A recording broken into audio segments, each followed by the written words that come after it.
রাখি বন্ধনের জন্য আপনাদের সবাইকে অনেক অভিনন্দন, শুভেচ্ছা। শুধু আমার একটা ছোট্ট প্রস্তাব থাকবে, রবীন্দ্রনাথ ঠাকুর যখন এই গানটা লিখেছিলেন রাখি বন্ধনের সময়, তখন তিনি শুধু বাঙালিদের জন্য প্রোগ্রামটা করেছিলেন, যাতে সব সমাজকে নিয়েই, যারা বাংলায় কথা বলে, যেহেতু বাংলায় বিভিন্ন রকমের লোক আজকে বাস করে, বিভিন্ন জাতি, বিভিন্ন উপজাতি, বিভিন্ন সম্প্রদায়, বিভিন্ন ধর্ম। আজকে তিনি বেঁচে থাকলে তিনি এটাই বলতেন, বাংলার বলতেন। বাঙালির প্রাণ, বাঙালির মনটার জায়গায় যদি আমরা বাংলার প্রাণ, বাংলার মন, বাংলার ঘরে যত ভাই বোন, এটা ইউজ করতে পারি কি না, আমি আপনাদের মতামত চাইব। যদি আপনারা ইয়েস করেন, আমি মনে করি তাহলে আমরা সব ধর্মকে, সব বর্ণকে, সব সম্প্রদায়কে, সব সমাজকে, সব ভাষাকে আমরা একটা ছাতার তলায় নিয়ে আসতে পারবো। এইটুকু সংযোজন আজকের দিনে তো অনেকে করে। আমি সাংবাদিকদের কাছে ওপিনিয়ন চাইবো ফার্স্ট।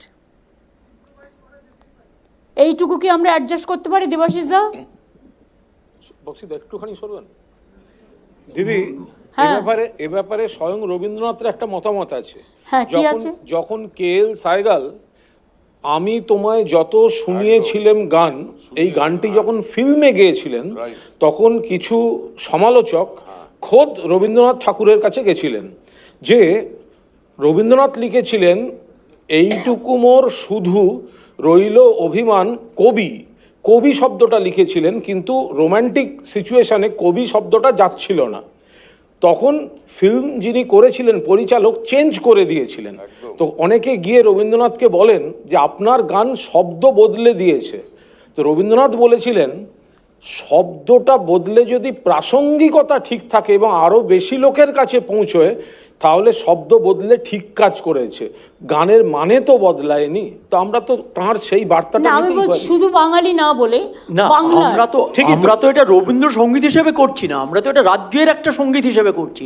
সেখানে একটা শব্দ প্রাসঙ্গিকভাবে বদলানো যেতে পারে। একটা কথা বলি, রবীন্দ্রনাথের গানের শব্দ আমরা তো করছিও না। আমরা তো রাজ্য সঙ্গীত হিসেবে এটা করতেই পারি।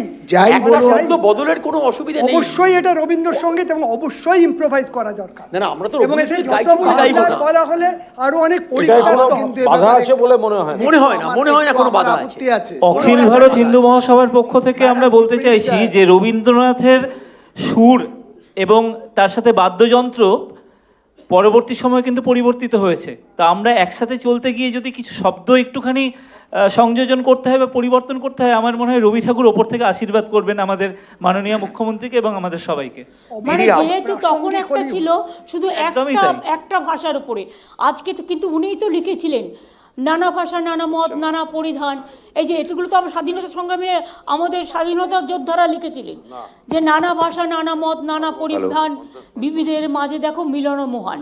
এই কথাটা, ওনার এই কথাটাকে সংযোজিত করে যদি আমরা বাঙালির জায়গাটা, বাংলার মাটি, বাংলার জল যে বলছি, ওনার কথাটাকেই রেখে আমরা সকলে একমত দিদি, বাংলার প্রাণ, আমরা সকলে